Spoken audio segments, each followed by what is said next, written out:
Alors,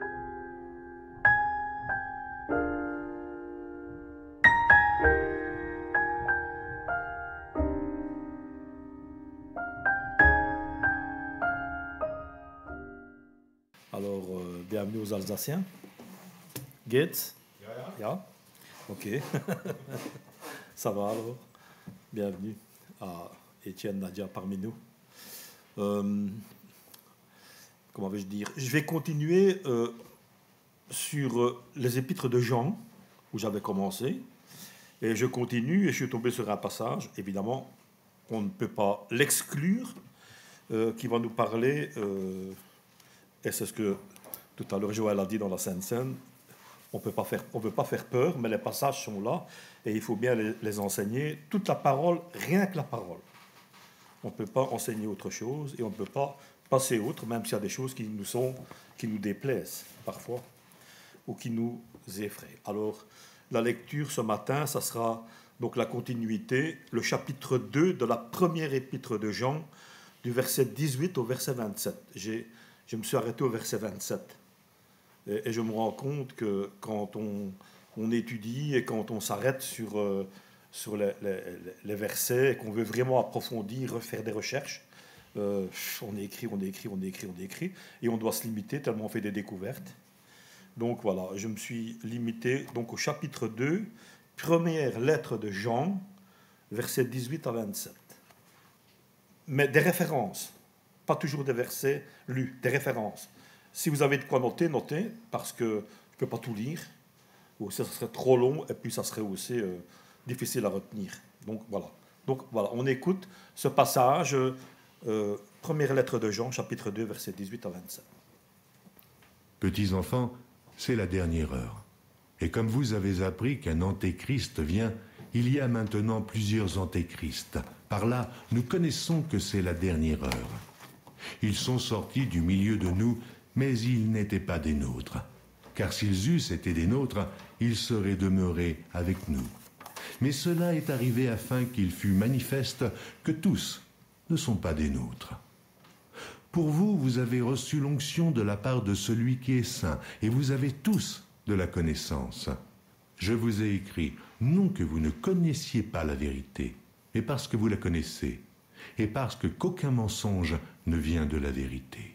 Sinon, celui qui nie que Jésus est le Christ, celui-là est l'antéchrist, qui nie le Père et le Fils.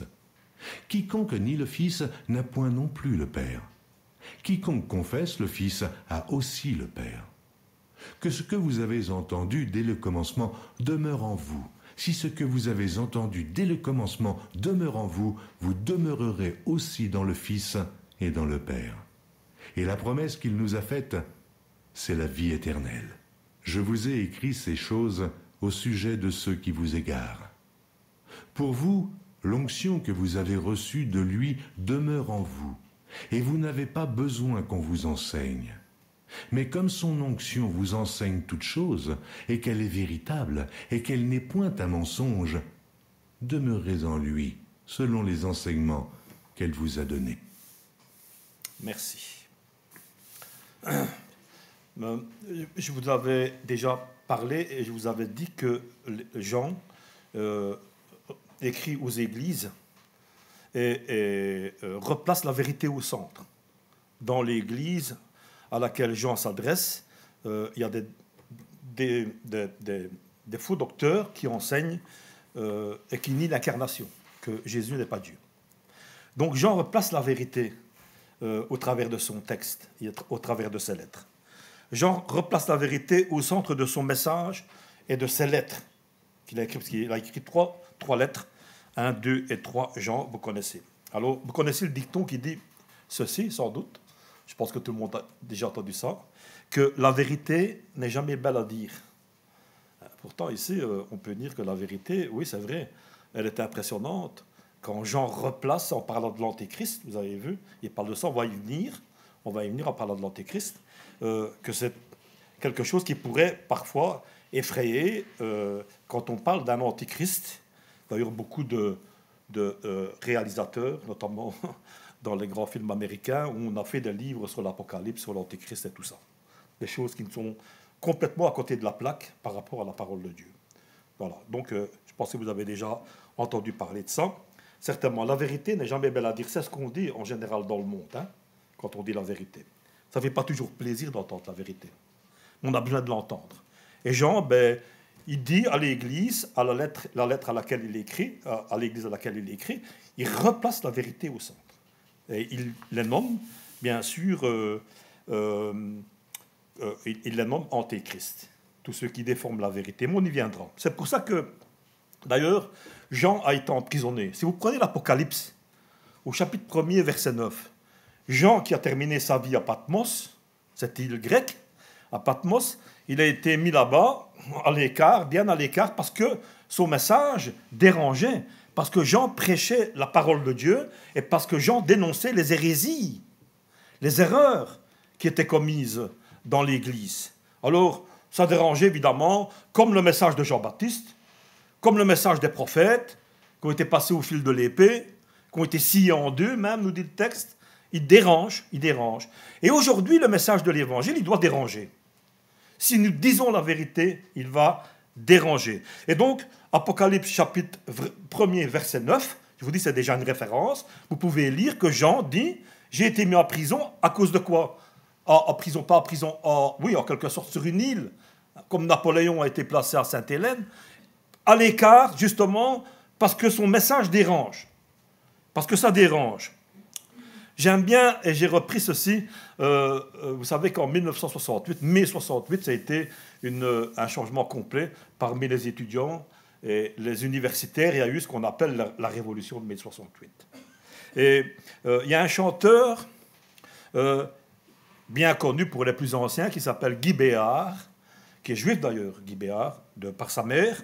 Il a écrit une chanson qui s'appelle La Vérité, Guy Béard. Vous connaissez peut-être la mélodie, elle est assez entraînante. Je ne vais pas la chanter parce que je ne chante pas bien.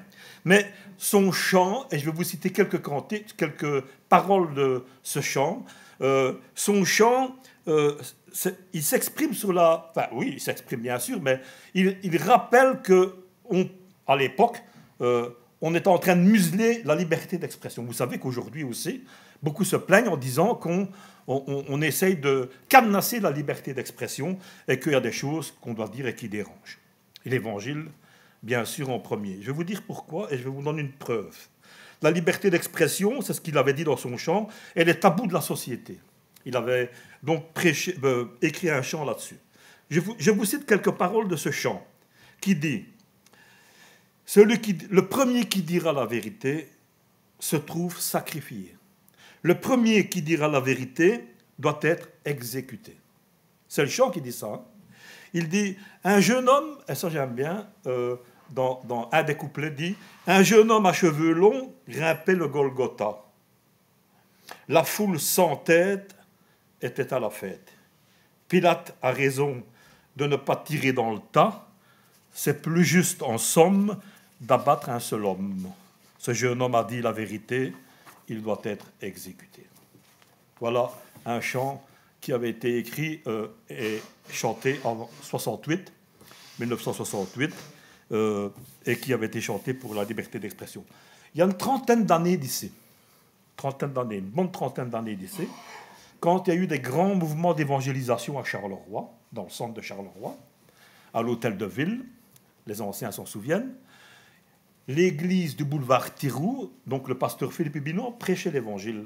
Et beaucoup d'églises, il y avait beaucoup de monde qui venait écouter l'évangile. Ils avaient eu l'autorisation à l'époque, je me rappelais toujours parce que j'allais en ville, ils avaient eu l'autorisation à l'époque de mettre une grande banderole. Vous voyez la façade de l'hôtel de ville à Charleroi.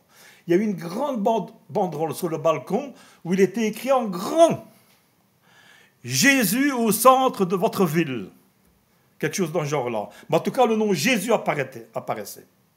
Ils avaient eu l'autorisation à l'époque de pouvoir mettre cette banderole. Aujourd'hui, c'est refusé.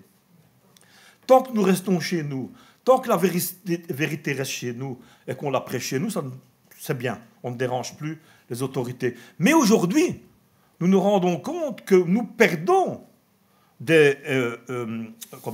la liberté d'expression pour nous, les chrétiens.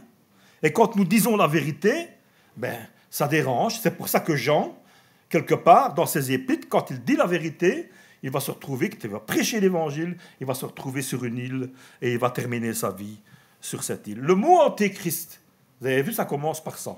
Le premier verset. Le mot antéchrist ou antichrist, j'y reviendrai après pour faire la différence, est utilisé là pour la première fois dans la Bible. Pour la première fois. C'est Jean.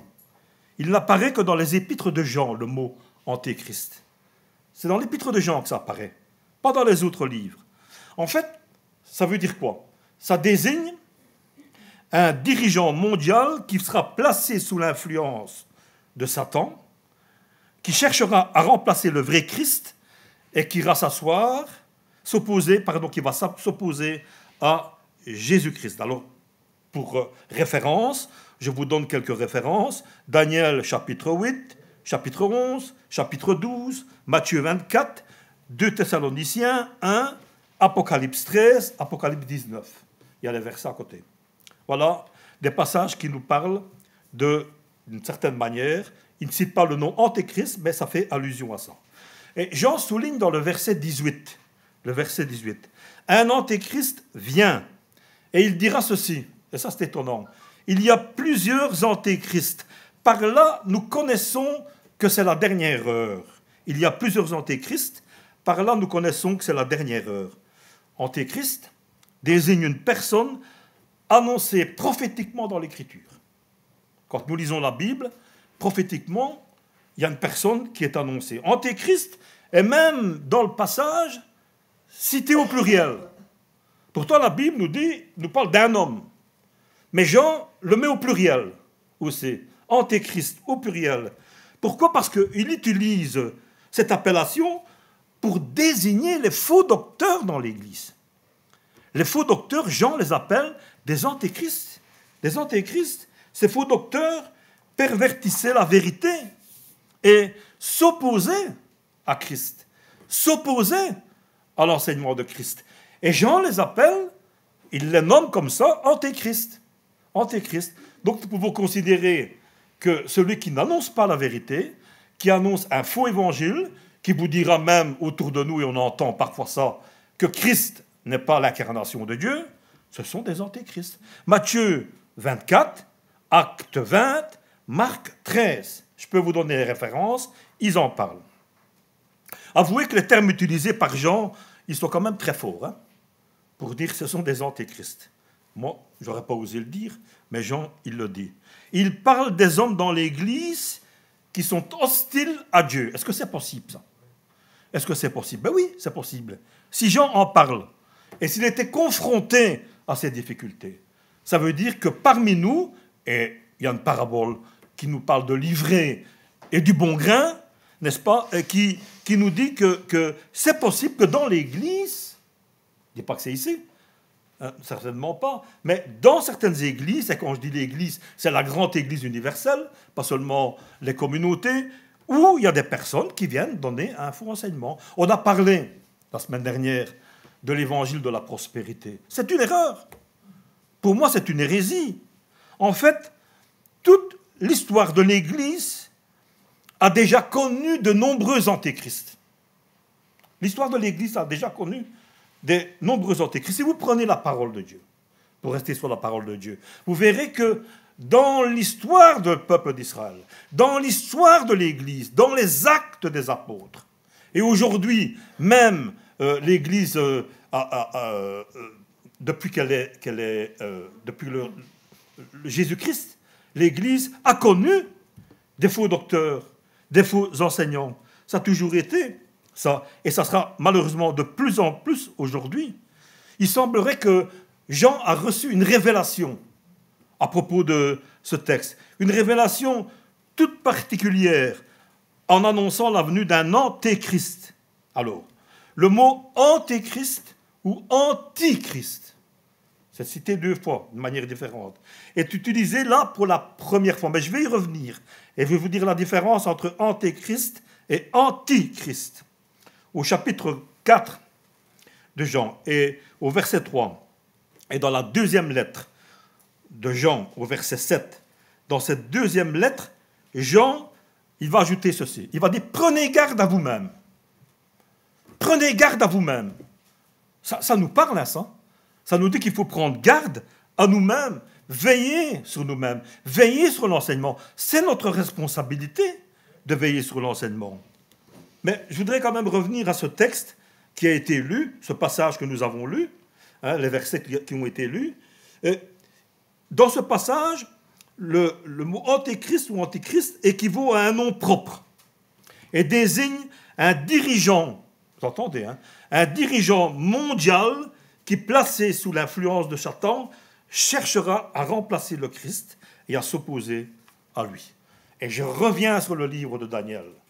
Le livre de Daniel est l'Apocalypse de l'Ancien Testament, en quelque sorte. C'est comme ça qu'on le nomme.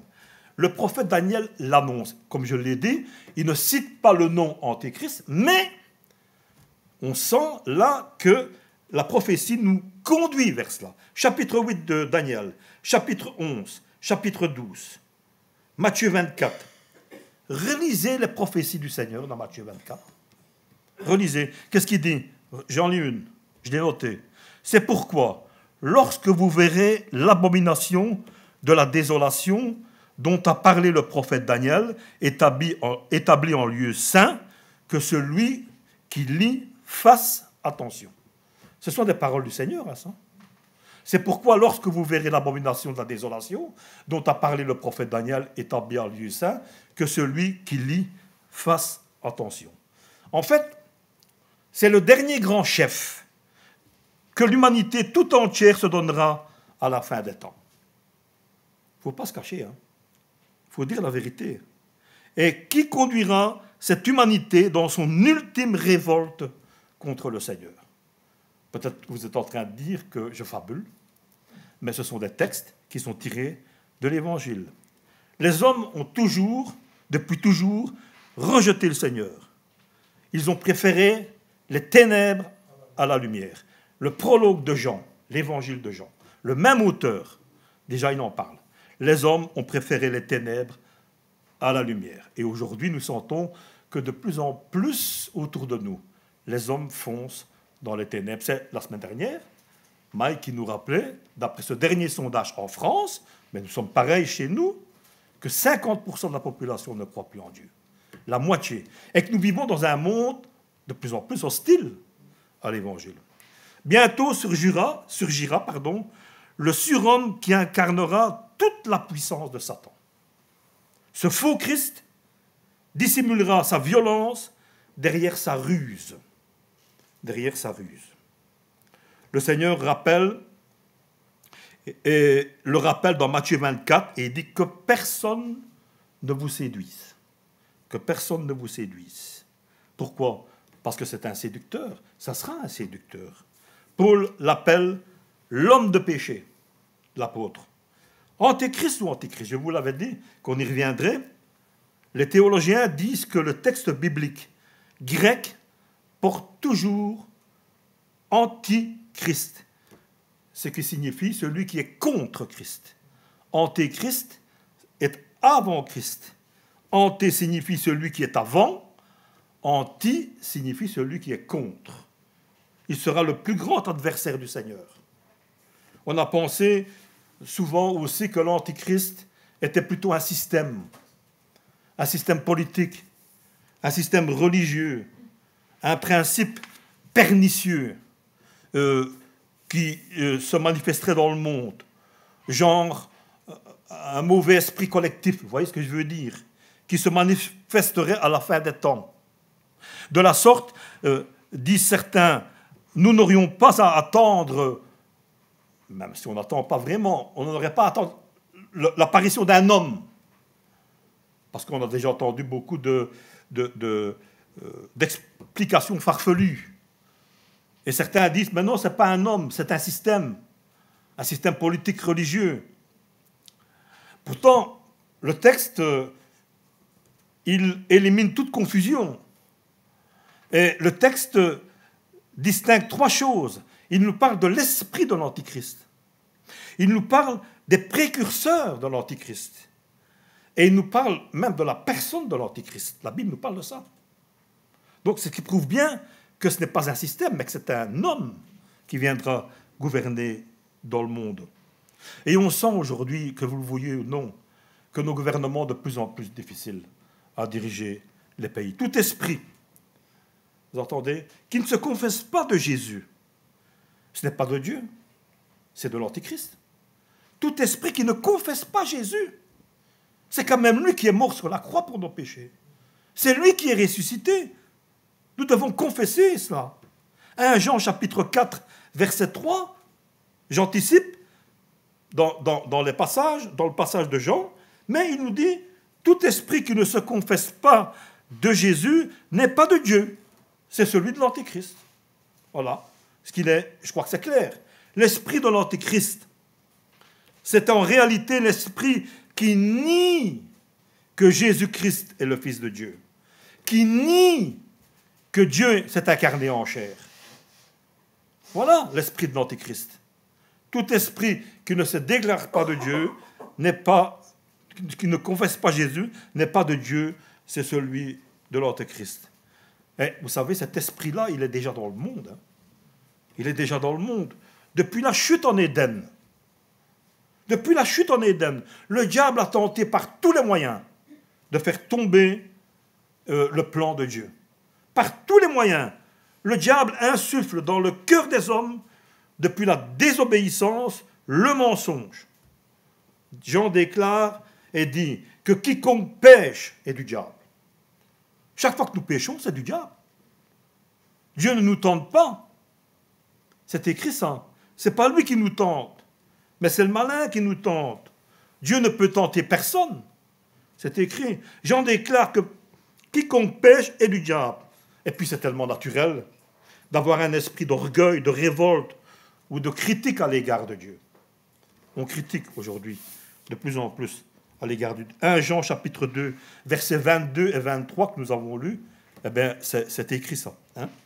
Si tu veux le faire réapparaître, tu peux. 1 Jean 2, versets 22 et 23. Qui est menteur, sinon celui qui nie que Jésus est le Christ? Celui-là est l'antéchrist qui nie le Père et le Fils. Voyez-vous? Donc, je n'invente rien, hein. C'est écrit. Hein. Il y a déjà eu des précurseurs de l'antéchrist sous l'Ancien Testament.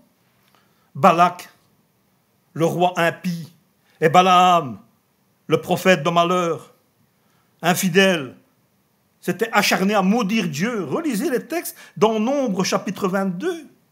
Nombre chapitre 22, il le dit. Ils étaient infidèles, acharnés à maudire le peuple, à détruire le peuple de Dieu. Satan savait que c'est de ce peuple-là que sortirait le Messie. Ce sont des types de l'antichrist, contre Christ, et du faux prophète dont parle l'Apocalypse.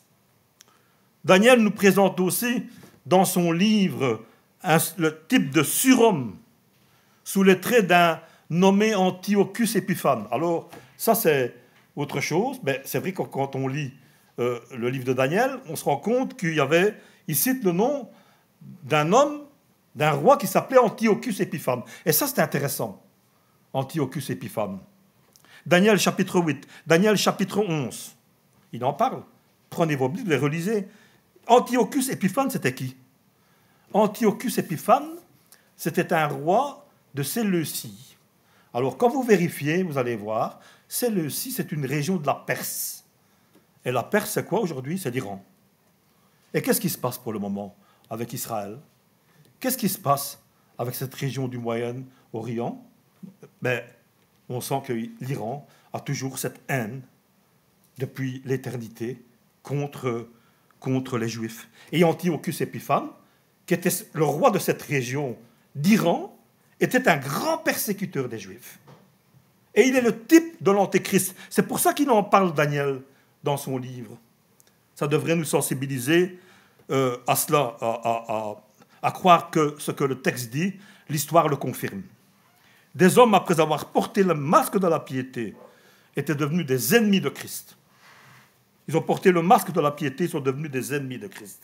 Les premières églises avaient déjà connu des faux prophètes. Les apôtres, ils ont connu des faux prophètes. Ça a toujours été un combat, ça, pour l'Église, dans les actes. On lit ça. Les premières églises étaient confrontées à des chrétiens chrétiens entre guillemets, qui avaient l'apparence de la piété. mais qui reniait ce qui en fait la force, dit le texte. Et aujourd'hui, nous devons nous veiller à cela.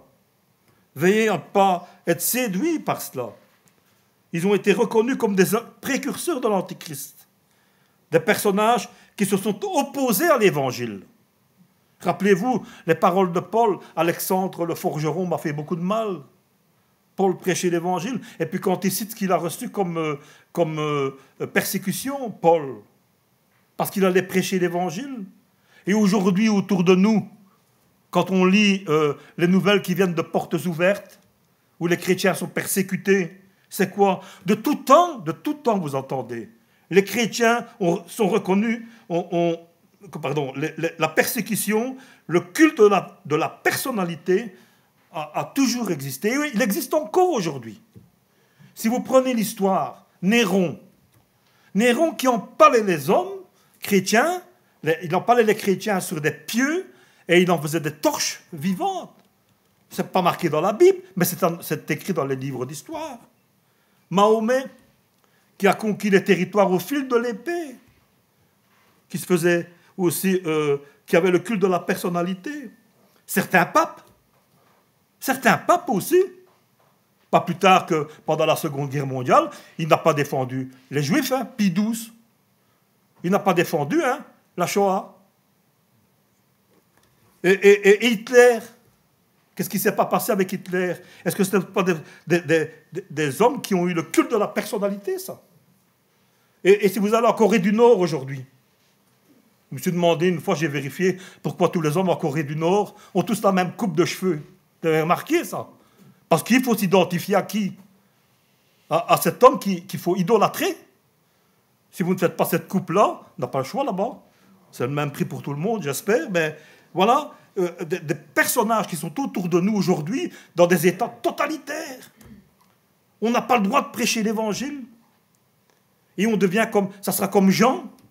Jean, parce qu'il a simplement prêché l'évangile, il a été en prison. Mais il a été isolé sur une île et d'autres ont été en prison. Et aujourd'hui, autour de nous, j'ai reçu les nouvelles de Portes ouvertes, mais c'est phénoménal. Comme l'évangile dérange, et dérange de plus en plus. Tant que nous restons entre nous, là, ici, que nous ne faisons pas trop de bruit autour de nous, on ne nous embêtera pas. Mais si on commence à faire du bruit, si on commence à sortir, vous allez voir. J'en suis convaincu, j'en suis persuadé, la preuve.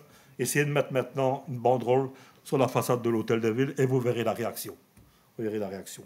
Et c'est là qu'on doit prendre conscience que nous sommes environnés de cela. Et que plus nous allons prêcher la parole, et la parole seule, de A à Z, de la Genèse à l'Apocalypse, et rien que la parole, nous serons stigmatisés. Et nous irons peut-être même jusqu'à la persécution. Parce que ça sera de pire en pire autour de nous. Et nous perdrons des libertés. Et je ne veux pas faire peur. Mais ce sont des textes qui sont écrits. L'esprit de l'Antéchrist est déjà autour de nous. La personne de l'Antéchrist existe déjà. L'Antéchrist, il y en a eu et il y en aura encore. Pour Jean, ça ne fait aucun doute. Aucun doute. L'Antéchrist, et je clôture bientôt ce chapitre, est une personne, sans aucun doute. Paul l'appelle l'homme du péché, le fils de la rébellion, l'adversaire, celui qui se fait adorer comme Dieu, l'impie, voilà. Il fera d'incroyables ravages. Il aura du succès inouï, rempli d'arrogance. Il trompera les Juifs. Il dira des choses incroyables contre le Dieu des dieux. Et je pense même, d'après certaines études, que les Juifs l'accueilleront comme le Messie. Comme le Messie, parce qu'ils attendent toujours le Messie. Enfin, je clôture ce chapitre sur l'Antéchrist et je vous demande d'écouter les paroles de Jésus simplement qui dit « Je suis venu au nom de mon Père et vous ne m'avez pas reçu. Si un autre vient en son propre nom, vous le recevrez. » C'est pas clair ça? C'est quand même clair, c'est quand même interpellant quand même. Évangile de Jean, chapitre 5, verset 43. Il vient, lui, au nom de son Père, on ne le reçoit pas. Et l'autre, il viendra, en son propre nom, on le recevra. C'est fou, ça. Le diable est à l'œuvre, bien sûr. Jésus, l'homme parfait, l'envoyé du Père, est rejeté. L'Antichrist, l'instrument du diable, sera totalement perverti et adoré. Alors, quels sont, pour terminer sur une note un peu plus positive, quels sont les garde-fous dont Jean, ici, nous parle pour l'Église? Parce que c'est ça qu'on va retirer. Hein. Bien sûr, vous pouvez retirer le reste, retenir le reste. On va retirer surtout du chapitre 2, versets 24 à 27. Chapitre 2, bien sûr, comme je l'ai dit, le verset 24 et 27. Après avoir fait la distinction, voilà, entre les faux docteurs et les vrais croyants, et après avoir exposé la nature et les conséquences des hérésies, Jean, donc c'est-à-dire les erreurs, Jean attire l'attention sur les deux garde-fous. Il nous donne une solution, hein, le Seigneur. Et c'est ça que moi je dis. Quelle est la solution? Deux garde-fous que je retire, qui empêcheront les lecteurs d'être détournés de la vérité. Prenez garde, mes bien-aimés. Prenons garde, moi le premier, de ne pas nous détourner de la vérité, de rester sur la parole. Alors, deux choses doivent demeurer en nous. Quoi? La parole, ce que vous avez entendu dès le commencement, le verset 24. Jean dit, ce que vous avez entendu dès le commencement demeure en vous. Ce que vous avez entendu dès le commencement demeure en vous. Vous demeurerez aussi dans le Fils et dans le Père. Ça, c'est une des choses à laquelle nous devons nous attacher. La parole. Rien que la parole. Comme a dit Calvin, sola scriptura. Rien d'autre. Vous savez, David Valdez, qui a fait la formation avec nous, qu'on a eu ici récemment, et qui est venu prêcher une fois chez nous, qui est pasteur en Suisse, près de Lausanne, qui était dans une grande église où il y avait 500 personnes, 5 pasteurs à temps plein, enfin, ainsi de suite. Il nous disait qu'aujourd'hui, plus que jamais, même un pays comme la Suisse, pourtant, où de moins en moins, on veut prêcher la parole. Dans les cultes, dans les réunions, de moins en moins, on veut utiliser la parole. On veut remplir avec de la louange, on veut remplir avec des activités. Mais non, ça n'a pas trop de parole aujourd'hui. On lit quelques versets, puis stop, on la met de côté. Mais c'est pas ça. La Bible, la parole de Dieu doit être enseignée, prêchée, et examinée, sondée. Et c'est ça, gardez la parole, ce que vous avez entendu dès le commencement. Et puis la deuxième chose, c'est l'onction. C'est quoi l'onction? L'onction, c'est l'Esprit. C'est Saint-Esprit, l'onction. L'onction, l'Esprit Saint. Ce sont deux choses dans le texte que Jean, comme nous venons de lire ici, enseigne. Au travers de l'Esprit, il veut nous faire comprendre, nous enseigner. Celui qui, sous l'onction, rempli de l'Esprit, discernera les erreurs. Si vous avez le Saint-Esprit avec vous, vous allez discerner les erreurs bibliques. Et vérifiez dans votre Bible. Jean-Marie, tout à l'heure, a dit, vous me faites confiance. Ben non, je ne te fais pas confiance, Jean-Marie. Je vérifie dans ma Bible. Quand même ce qu'il y a dit, même si c'est un peu avec de l'humour. Vous savez comment, je vous cite un verset, vous savez comment Dieu a oint du Saint-Esprit dans Actes chapitre 10, verset 38, voilà un message qui a dérangé. C'est Pierre qui prêche dans les Actes, au chapitre 10. Il va dire ceci. Vous savez comment Dieu a oint du Saint-Esprit et de force Jésus de Nazareth, qui allait de lieu en lieu, faisant du bien, guérissant tous ceux qui étaient sous l'emprise du diable, car Dieu était avec lui. Chapitre 10, voilà, il était inscrit là. 1 Corinthiens, chapitre 1, verset 21. 2 Corinthiens, pardon, chapitre 1er, verset 21. Celui qui nous a oint, c'est Dieu. C'est lui qui nous a marqués de son sceau. Voilà de quoi nous avons été marqués, si nous nous sommes vraiment donnés au Seigneur. Si vraiment nous avons donné notre cœur. Le verset 24, après il y aura la conclusion. Le message qui doit être prêché ne doit pas changer et ne changera pas. En tout cas, nous verrons à cela, et je le crois et je l'espère. Le message qui doit être prêché ne doit pas changer et ne changera pas. Il doit rester le même depuis le commencement, nous dit Jean. Il mettait en garde l'Église à laquelle il écrivait. Et c'est-à-dire pour nous aujourd'hui. Nous devons le laisser ce message pénétrer en nous. Remplir nos cœurs, remplir nos vies. Dans la théologie, les chrétiens devaient être... Vous savez ce qu'on doit être dans la théologie, nous? On sera critiqués, hein, des conservateurs. Dans la théologie, hein, des conservateurs. Ne pas dévier d'un iota sur le message de la grâce. L'époque de Jean était une époque dangereuse. Et rappelez-vous, la semaine dernière, quand Mike a prêché, il nous a dit que, en parlant de Pierre, c'était une époque où les chrétiens de Turquie étaient persécutés. Les chrétiens de Turquie étaient persécutés. Et aujourd'hui, les chrétiens sont persécutés dans le monde. Mais l'époque de Jean, c'était une époque dangereuse spirituellement. Moi, je me rends compte qu'aujourd'hui, nous devons avoir quoi? Je vais vous donner un petit conseil, des oreilles qui démangent. Comme les lynx. Je ne sais pas si vous avez déjà vu les lynx, ils ont des poils au bout des oreilles. C'est marrant, hein? On dit, tiens, Dieu fait bien les choses. Tout a son utilité. Moi, je dois les raser parce que commence avec l'âge. On a des poils qui poussent un peu partout. Mais le lynx, c'est marrant parce qu'on explique ça au niveau scientifique. Si vous aimez bien les émissions sur les animaux, vous allez voir, dès qu'il y a un bruit, ça vibre. Et ça a l'air, voyez? Eh bien, nous, on doit être comme ça. Des oreilles qui démangent. Quand on entend quelque chose, on doit dire, je vérifie. Attention, ne nous divisons pas sur des choses qui nous ont divisés. Hein? Je ne vais pas rentrer dans les détails avec les sœurs, avec les frères, avec les ci, avec les là. Il y a plein de choses qui peuvent nous diviser. Non, je ne vais pas rentrer dans ce conflit. Évitons cela, on a fait beaucoup de mal. On a fait beaucoup de mal. Mais nous devons, au niveau théologique, être des conservateurs, veiller, et comme les Béréens, et vérifier si ce qu'on nous enseignait est la vérité. Est la vérité. L'époque de Jean est une époque dangereuse spirituellement aujourd'hui. Moi, je crois que c'est ça. Avoir des oreilles qui démangent. Ne courez pas toujours après de nouveaux docteurs qui enseignent certaines choses. Parce qu'aujourd'hui, avec le net, c'est facile. Un clic, ça y est. On est dans le monde entier. Et on peut écouter n'importe quoi. Non. Prenez la parole. Lisez la parole. Priez. Avec l'onction de l'esprit, vous allez comprendre ce que Dieu veut vous dire. Et si vous ne comprenez pas, c'est peut-être pas le moment de le comprendre. Vous n'êtes pas prêt à le comprendre.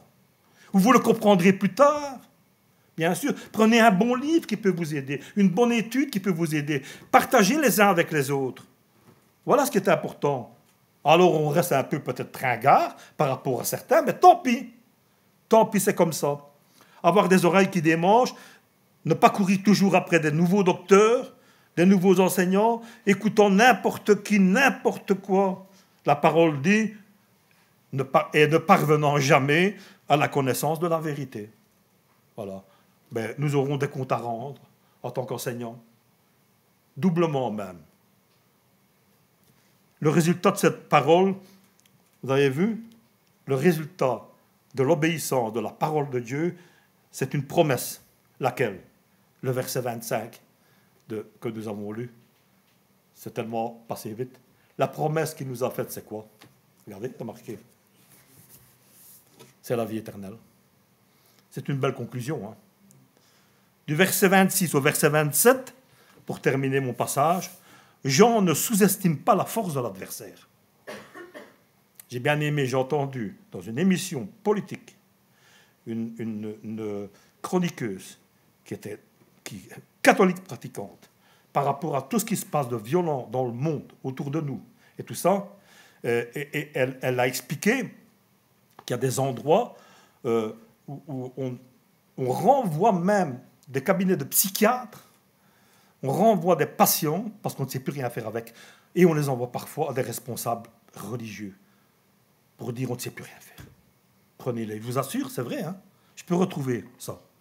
C'est une chroniqueuse connue en France et qui est une femme qui a des analyses aussi très justes. Très justes. Et elle a dit, parce qu'elle est croyante comme catholique, mais elle a dit, le meilleur moyen, la plus belle façon que le diable a, c'est de faire croire qu'il n'existe pas. Faire croire qu'il n'existe pas. Jean ne sous-estime pas la force de l'adversaire ici. Il ne sous-estime pas la force des traîtres.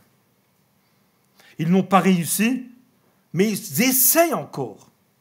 Et ils essayeront encore. Et le diable, comme dans l'Apocalypse chapitre 12, verset 12, continuera à attaquer l'Église. Continuera à attaquer les familles, attaquer les humains. Il continuera jusqu'à la fin. Pourquoi? Parce que lui, il est condamné. Il le sait. Il connaît sa fin.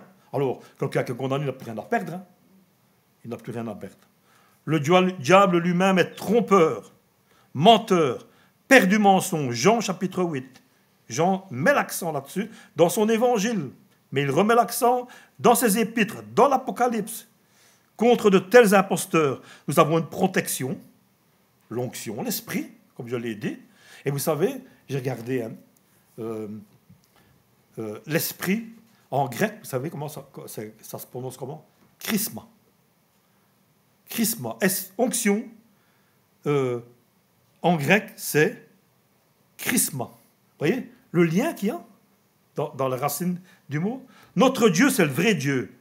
Plusieurs passages nous le confirment. Jérémie chapitre 10, Jean chapitre 17. Jésus-Christ est la vérité. Jean chapitre 14. Et le Saint-Esprit, c'est le véritable. Jean chapitre 15. Face à ceux qui se détournent de la vérité, le croyant doit continuer à marcher dans la vérité, c'est-à-dire persévérer dans la fidélité. C'est à ça que nous sommes encouragés ce matin. Persévérer dans la fidélité et persévérer dans la sainte doctrine qu'est la parole de Dieu. Amen. Prions ensemble. Seigneur, nous te bénissons, nous te louons. Seigneur, parce que tu nous donnes un enseignement, Seigneur, pour nous préserver des attaques de l'adversaire. C'est vrai qu'il y a beaucoup, Seigneur, de difficultés dans nos vies, dans nos églises. Et plus nous prêcherons la vérité, Seigneur, nous le savons, c'est annoncé, plus nous serons stigmatisés. Mais nous voulons, Seigneur, simplement continuer à marcher avec toi, Seigneur. Et nous avons pris un engagement à notre baptême, nous avons pris un engagement à notre conversion, Seigneur, de ne jamais rien lâcher. Aujourd'hui, beaucoup se sont arrêtés sur le chemin de la foi. Seigneur, beaucoup sont découragés, beaucoup ont peur de la situation. Et Seigneur, notre devoir, c'est de continuer à aller chercher des âmes dans les villes et les campagnes, afin de leur faire comprendre, Seigneur, que le résultat de l'obéissance, c'est la vie éternelle. Merci, Seigneur, de t'être révélé à nous-mêmes. On ne méritait rien, je ne méritais rien. Mais tu nous as parlé, Seigneur, et tu t'es révélé à nous, Seigneur, et aujourd'hui nous pouvons vivre dans la lumière. Nous ne sommes pas meilleurs, loin de là, Seigneur. La seule différence qu'il y a, c'est que nous savons que nous sommes graciés. Tel que je suis, nous sommes venus à toi, Seigneur, comme nous l'avons chanté. Merci de nous avoir reçus, Seigneur. Merci de continuer à faire ton œuvre dans cette communauté. Que ta bénédiction repose sur chacun d'entre nous, sur nos vies, sur nos familles aussi, Seigneur. Nous te le demandons, que vraiment nous puissions continuer à être des fidèles serviteurs de l'Éternel et continuer à prêcher par la puissance du Saint-Esprit. Prêcher, Seigneur, que tu es le seul qui est ressuscité pour notre justification. Sois béni, sois loué, Seigneur, encore, et que ta bénédiction repose dans nos vies. Au nom de Jésus. Amen.